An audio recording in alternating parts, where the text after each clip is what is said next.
Dear students, अस्सलाम वालेकुम। आज हम SIM text book board first year class chemistry का चैप्टर 2 स्टार्ट करेंगे, जो है एटॉमिक स्ट्रक्चर।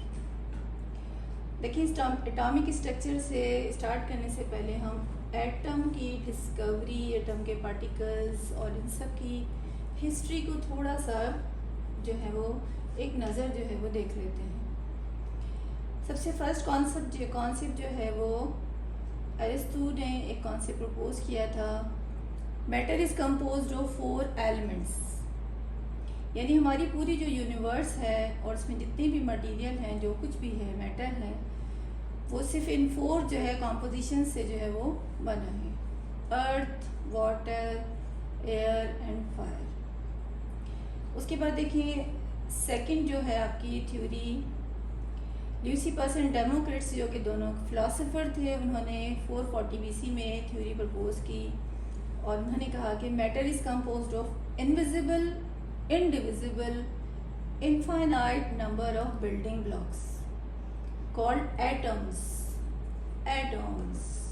ठीक है, MOS लगा हुआ। अब हम इसको एटम पढ़ते हैं तो OS हमने यहाँ पे लिखना छोड़ दिया, और इन्होंने इसी की बेस पर जो है वो कॉम्बिनेशंस बनाए कि different atom and there different combinations produce different type of matters. वो डिफरेंट टाइप ऑफ मैटर्स क्या हैं? Solid, liquid and gases. काफ़ी टाइम तक जो है ये कॉन्सेप्ट जो है वो यहाँ पर वैलिड रहा, लेकिन यहाँ पर एक इंग्लिश स्कूल टीचर हुआ जीनियस थे, जॉन डाल्टन। 1803 में उन्होंने एक एटॉमिक थ्योरी प्रपोज की। जी, जॉन डाल्टन ने जो थ्योरी प्रपोज की, उसने कहा कि एटम जो है वो स्मॉलेस्ट इनडिविजिबल पार्टिकल्स। उसके बाद देखिए, डिफरेंट डिस्कवरीज से फर्दर फंडामेंटल पार्टिकल्स जो है वो इलेक्ट्रॉन, प्रोटॉन, न्यूट्रॉन जो है एटम में डिस्कवर हुए। वैसे तो एटम के और भी जो है पार्टिकल्स डिस्कवर हुए, जिसमें न्यूट्रिनो, मेसन्स, हेब्रॉन्स, ठीक है, पॉजिट्रॉन, ये भी है। लेकिन बेसिक फंडामेंटल पार्टिकल्स जिन पर एटम की केमिकल और फिजिकल प्रॉपर्टीज़ जो है वो बेस करती हैं, वो है इलेक्ट्रॉन, प्रोटॉन और न्यूट्रॉन। अब देखें, डिस्कवरी ऑफ इलेक्ट्रॉन को हम थोड़ा सा डिस्कस करते हैं। लास्ट कोर्स में जो डिस्कवरी ऑफ इलेक्ट्रॉन है वो cathode rays experiment, discharge tube experiment जो है वो काफ़ी डिटेल में था और इस पर क्वेश्चंस भी थे। जे थॉमसन ने जो एक्सपेरिमेंट्स किए और जो इलेक्ट्रॉन की प्रॉपर्टीज़ फाइंड की, वो सारे पॉइंट्स जो है वो उस कोर्स में काफ़ी डिटेल से थे। तो अब न्यू कोर्स में जो है इतना नहीं है, तो जितना है उसी हिसाब से हम इसको जो है वो डिस्कस करेंगे और अपने सिलेबस को फोकस करते हुए इस पर थोड़ा सा आउटलाइन ही हम इसको देख लेते हैं। Discovery of electron. अब इलेक्ट्रॉन जो है वैसा पार्टिकल कहाँ से डिस्कवर हुआ है? Cathode rays.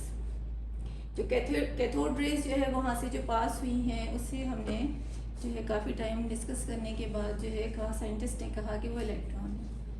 थोड़ा सा इसको देखें, यहाँ पिक्चर से मैंने थोड़ा सा एक्सप्लेन किया है कि डिस्चार्ज ट्यूब जो है सी ग्लास ट्यूब है, इसमें 2 इलेक्ट्रोड हैं। उसके इनसाइड जो है वो गैस फिल की है, वैक्यूम क्रिएट किया है ताकि इनसाइड जो उसका जो प्रेशर है उसको जो है वो कंट्रोल किया जा सके। हाई वोल्टेज बैटरी से जो है उसको कनेक्ट किया है। तो यहाँ पर जब हाई वोल्टेज बैटरी और ये सारी सिचुएशन जो है मेंटेन रखेंगे तो आउटरमोस्ट शेल से इलेक्ट्रॉन्स इजेक्ट होंगे in the form of cathode ray, वो ओरिजिनेट होंगे और टूवर्ड्स एनोड जो है वो मूव करेंगे। इस एक्सपेरिमेंट जिसे आपने कि डिस्चार्ज ट्यूब एक्सपेरिमेंट कहा, ये जो इंस्ट्रूमेंट है ये क्रूक्स ने बनाया। क्रूक्स ने इस पर डिफरेंट एक्सपेरिमेंट्स किए, कैथोड रे एक्सपेरिमेंट। अब ये देखिए, जो डिस्कवरी ऑफ इलेक्ट्रॉन है वो किसी एक साइंटिस्ट का काम नहीं, बहुत सारे साइंटिस्ट ने इस पर पार्टिसिपेट किया और डिफरेंट साइंटिस्ट जो है उनकी बहुत सारी मेहनत जो है वो इसमें शामिल है। फर्स्ट यानी क्रूक्स ट्यूब एक्सपेरिमेंट 1886 में, और वहाँ से हमें इसको कुछ इन्फॉर्मेशन जो है वो मिली। क्या थी कि कैथोड रेज हैं। कैथोड रेज की प्रॉपर्टीज़ जे थॉमसन ने 1897 में जो है वो डिस्कवर की। प्रॉपर्टीज़ ऑफ कैथोड रेज से हमें जो है वो डिफरेंट इन्फॉर्मेशन मिली वहाँ पर। इस पर इसका चार्ज और जो है उसकी property, material straight line pass out होती है। नेगेटिव चार्ज इस पर बिहेवियर है, मैकेनिकल प्रेशर है, कैथोड जो है अगर हम कॉनकेव बनाए तो फोकस की सारी प्रॉपर्टीज़ जो है वो ओल्ड कोर्स में थी। ठीक है, आप यहाँ पर हम इतना देखेंगे कि जे थॉमसन ने जो है वो कैथोड रेज की प्रॉपर्टीज़ जो है वो फाइंड की। फिर मिलिकन्स ने एक एक्सपेरिमेंट किया ऑयल ड्रॉप मेथड, जहाँ से उसने चार्ज और मास का रेशो फाइंड किया। इलेक्ट्रॉन पर चार्ज कितना है वो भी फाइंड किया। चार्ज ऑफ इलेक्ट्रॉन है 1.6 × 10⁻⁻19 कूलम। ये मिलिकन्स ने ऑयल ड्रॉप मेथड जो है वो 1906 में ये एक्सपेरिमेंट परफॉर्म किया और वहाँ से जो है वो इसने जो है इलेक्ट्रॉन पर कितना चार्ज है और इलेक्ट्रॉन का मास भी फाइंड किया 9.11 × 10⁻28 ग्राम। अगर हम इसे 9.11 × 10⁻31 लिखेंगे तो ये किलोग्राम में कन्वर्ट हो जाएगा। तो हम यूनिट देख लेते हैं कि वैसे नॉर्मली जो हम ओल्ड बुक में किलोग्राम भी लिखा था और जो न्यू बुक है आपकी उसमें ग्राम्स ही है। और जब ऑब्वियसली यहाँ पे क्लियर हो गया कि इलेक्ट्रॉन जो है उस पर एक कन्फर्म चार्ज या नेगेटिव चार्ज होता है और चार्ज का मैग्नीट्यूड है यानी वैल्यू है 1.6 × 10⁻⁻19 कूलम। ये पूरी आपने जो है वो डिटेल देखी discovery of electron. Second fundamental particle proton को डिस्कस करते हैं। डिस्कवरी ऑफ प्रोटॉन थोड़ा सा जस्ट व्यू हम इसे देखेंगे, बहुत ज़्यादा डिटेल से नहीं है क्योंकि ओल्ड कोर्स में था, न्यू में इसकी सिर्फ जस्ट इंफॉर्मेशन है तो उतनी ही मैंने बल्कि थोड़ा सा एक्स्ट्रा ही यहाँ पर एक्सप्लेन की है। डिस्कवरी ऑफ प्रोटॉन, प्रोटॉन क्या है, जो पार्टिकल प्रोटॉन है वो एनोड रेस से है डिस्कवर हुआ और इसे हम रिप्रेजेंट करते हैं P और इस पर साइन शो करते हैं प्लस, क्योंकि ये जो है पॉजिटिव पार्टिकल है। और बिल्कुल सेम यही कैथोड रेज एक्सपेरिमेंट से ही डिस्कवर हुआ, लेकिन यहाँ थोड़ी सी चेंजेस हैं। वो क्या है कि केनार्ड एक्सपेरिमेंट था या फिर एक छोटा सा चेंज जो है वो इसमें क्या किया कि कैथोड को जो है वो डिस्क लाइक परफोरेटेड जो है वो फॉर्म में ट्रांसफॉर्म किया, जहाँ से हमें पॉजिटिव रेज जो है वो डिस्कवर हुई। उन पॉजिटिव रेज पर जो है वो गोल्डस्टीन ने 1886 में काफ़ी काम किया और उन्हें जो है वो प्रोटॉन जो है सजेस्ट किया, पॉजिटिव पार्टिकल प्रोटॉन। प्रोटॉन की लोकेशन जो कि न्यूक्लियस में है और वो पॉजिटिव पार्टिकल है, वो लोकेशन जो है वो रदरफोर्ड ने फाइंड की। और ऑलमोस्ट के ऐसा कह सकते हैं हम कि जो प्रोटॉन की डिस्कवरी है उसमें बहुत सारा जो काम है वो रदरफोर्ड ने भी किया, गोल्डस्टीन ने भी किया। रदरफोर्ड ने जो एक्सपेरिमेंट परफॉर्म किया वो गोल्ड फॉइल एक्सपेरिमेंट था। इसमें अल्फ़ा पार्टिकल की बम्बार्डमेंट थी गोल्ड फॉइल पर और वहाँ पर जो पार्टिकल्स थे उनकी जो कैलकुलेशन से जो है रदरफोर्ड ने न्यूक्लियस डिस्कवर किया 1911 में। और वो न्यूक्लियस जो है वो उसका एटम का पॉजिटिव पार्ट है, क्योंकि न्यूट्रॉन भी जो है वो न्यूक्लियस में होते हैं और न्यूट्रॉन पे कोई चार्ज नहीं होता जी। इलेक्ट्रॉन की तरह प्रोटॉन पे भी जो चार्ज है वो 1.6 × 10⁻⁻19 कूलम होगा।